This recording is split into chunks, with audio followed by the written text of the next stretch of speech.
Friend, बेटा last video में हमने sign convention for spherical mirror पढ़ा था। अब हमारा नेक्स्ट टॉपिक है बेटा मिरर फार्मूला। जैसा कि आपको स्क्रीन पे दिख रहा है बेटा, मिरर फार्मूला का मीनिंग क्या होता है बेटा? A formula which give the relationship between image distance, object distance and the focal length of a spherical mirror is known as mirror formula.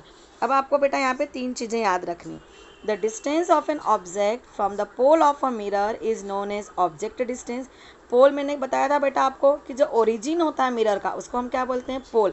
अब पोल से आपने कितने डिस्टेंस पे ऑब्जेक्ट रखा है वो कहलाता है ऑब्जेक्ट डिस्टेंस। और ऑब्जेक्ट डिस्टेंस को बेटा हम रिप्रेजेंट करते हैं लेटर यू से, जैसा कि आपको स्क्रीन पे दिख रहा है। फिर the distance of image from the pole of a mirror is known as image distance. It is denoted by the letter we.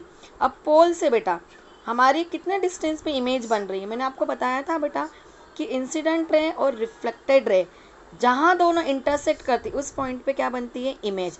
तो वो जो इमेज है पोल से लेके इमेज बनने तक का डिस्टेंस कहलाता है इमेज डिस्टेंस, और इसको डिनोट करते हैं बेटा लेटर वी से। फिर the distance of focus from the pole of mirror is known as focal length. It is denoted by the small letter F. अब पोल से हमारे फोकस तक का डिस्टेंस कहलाता है फोकल लेंथ। इसको आपको ध्यान रखना है बेटा कि स्मॉल एफ से रिप्रेजेंट करना है, क्योंकि कैपिटल एफ से हम फोकस को रिप्रेजेंट करते हैं। अब बेटा इन तीनों का जो रिलेशनशिप है उसको हम कहते हैं मिरर फार्मूला। तो मिरर फार्मूला क्या होता है बेटा? जैसा कि आपको स्क्रीन पे दिख रहा है, 1/v plus 1/u equal to 1/f, where v is the distance of image, u is the distance of object and f is the focal length. तो कभी भी आपसे बोले राइट द मिरर फार्मूला, तो बेटा आपको ये फार्मूला लिखना है। अब हमारा नेक्स्ट टॉपिक है बेटा मैग्नीफिकेशन। मैग्नीफिकेशन का मीनिंग क्या होता है? The ratio of height of image to the height of object is known as magnification. बेटा इमेज और ऑब्जेक्ट की जो हाइट है उसका रेशो कहलाता है मैग्नीफिकेशन। मैग्नीफिकेशन का फॉर्मूला क्या लिखेंगे बेटा? जैसा कि आपको स्क्रीन पे दिख रहा है, m equal to h2/h1, where m magnification, h2 height of image और h1 क्या है बेटा? Height of object. अब आपको यहाँ पे बेटा ये जो कुछ पॉइंट हैं वो अच्छे से याद रखना है बेटा, point to be remember. The height of object will always be positive. Object की जो हाइट है बेटा हमेशा पॉजिटिव आएगी। The height of virtual image will be positive. मैंने आपको बताया था बेटा इमेज दो तरह की होती हैं, real image and virtual image. जब रे ऑफ लाइट रियल पे मीट करती है तो उसको हम रियल इमेज कहते हैं, और जब वो वर्चुअल पे मीट करती है मतलब कहीं बन रही होगी तो हम उसको बोलते हैं वर्चुअल इमेज। तो वर्चुअल इमेज बेटा हमेशा पॉजिटिव आएगी and the height of real image will be negative. ये 3 पॉइंट आपको अच्छे से नोट करना है बेटा। अब हमारा जो नेक्स्ट टॉपिक है बेटा वो है रिफ्लेक्शन ऑफ लाइट। यहाँ बेटा आप लोग बहुत कंफ्यूज होते हैं, आपको ध्यान रखना है रिफ्लेक्शन जहाँ एल वाली स्पेलिंग है और ये है अब रिफ्रैक्शन, REFRACTION।